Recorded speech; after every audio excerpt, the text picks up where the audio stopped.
this is a story that only esoteric worldviews is able to cover in its full entirety.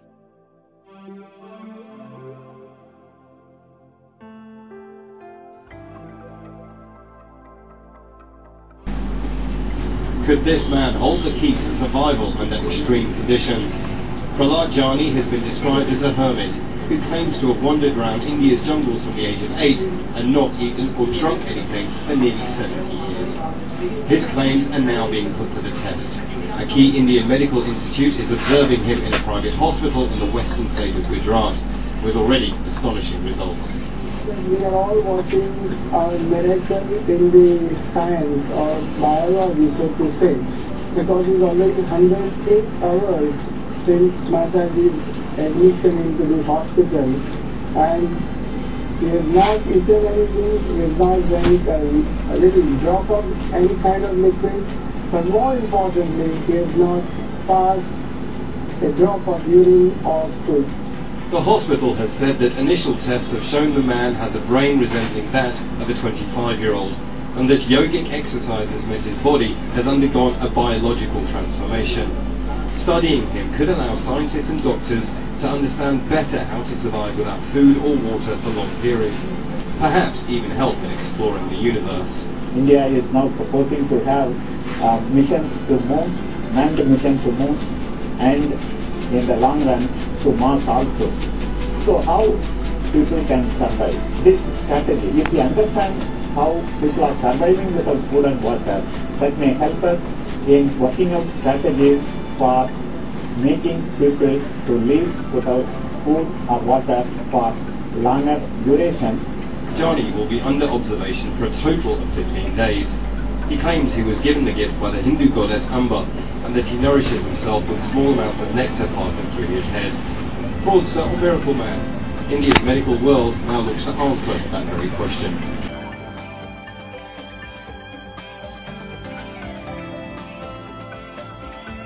You notice that these people who are commenting on the story and the scientists who are investigating him are saying, oh, this is great, you know, now we can use it to, you know, train people to go to deep space without eating or drinking anything. And they're saying, oh yeah, this is so great, now we can learn, you know, how to get people to live longer without eating or drinking. That's just ridiculous. This is ridiculous.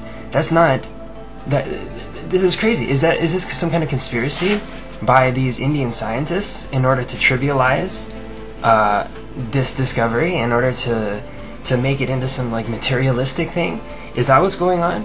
What the fuck? How did this turn from a spiritual miracle, a spiritual biological miracle, living in the flesh, in the hospitals, alive, nowadays, not in ancient times, here, right before you, under observation, is a spiritual miracle from ancient history. And you're going to trivialize it in this way. It's not about, you know, how much we can train people to go out into space to accomplish whatever. This is about the composition of our being. This is about who we are and what we are. This is about our ability to become gods. You know, this is not about training people for deep space flights. It's nonsense.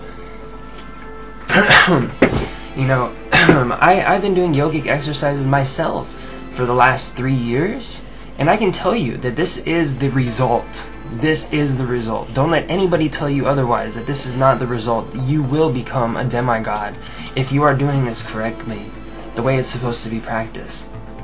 Because that was the purpose of religion in the first place. What he's breathing in prana, different types of primordial generative matter and electricities and magnetic fluid, this magnetic semi-corporeal fluid called prana, which emanates from the sun. The Vedics knew of over 1,000 emanations from the sun. And that's not counting the emanations from the earth and the emanations from each other. Prana is one of these emanations. Prana is the force which sustains the life in all beings. Prana is the God in his life essence. It is the vital force of the soul, is this prana which flows through your etheric body. It's drawn in through your spleen, actually, through the etheric body as a receptor, drawn in through your spleen, and in a healthy person, it circulates through your whole body. He's also experiencing this dripping of nectar from his forehead. As he's talking about, he nourishes himself from small drips of nectar passing through his brain. And the scientists don't ask anything about this nectar. What's the nature of this nectar? Where is it coming from? How come only a holy man has access to this nectar? This is profound shit. You know, this video by Al Jazeera has over 400,000 views now. I remember when this just came out, it was just a couple views. I remember when it came in my subscriptions folder, and I was like, wow, that's amazing. And the next day it had like 100,000 views. Because people, this is the time to reconnect with this lost wisdom from Atlantis and from the Vedic civilization which came before modern India, which is recorded as having all these airships and all these flying machines. We descend, we are the offspring, we're the heirs of that high technology and high religion and high science. We are the heirs of it, but we're not worthy. If you make yourself worthy, you can become the heir to this knowledge and to this ecstasy and to this spiritual livelihood also. I noticed after the first couple times that I sat down meditating, there was this incredible surge of electricity which came over the top of my head. I felt all of my centers start to whirl down the front of my body. I couldn't believe it. Before that point, I was a non-believer, really. I had faith that some things may or may not be true, but I was wishy-washy. You know, this may or may not be happening. Who knows? These people, what is it really all about? Chakras and energy and kundalini? I don't know what it means. But I sat down and this electricity came over my body from the top of my head. And ever since then, I am not the same biological being as I was before. When I sit here now and I take a breath, it feels strong on my chest. It feels most strong on my forehead.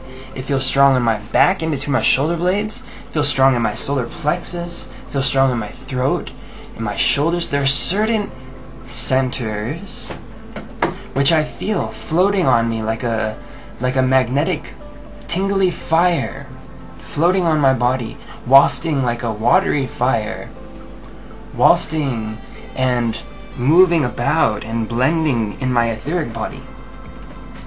Each of man's, each person is equipped with a physical body and an etheric body. The etheric body is that subtle tubing which connects your mind and soul to your body, enables you to function and move and complex actions and things like that.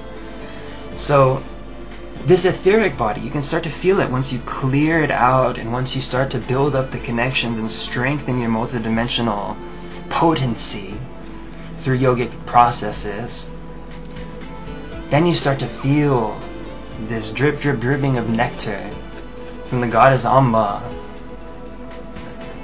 So don't think for 1 second that this is anything superstitious or anything make-believe.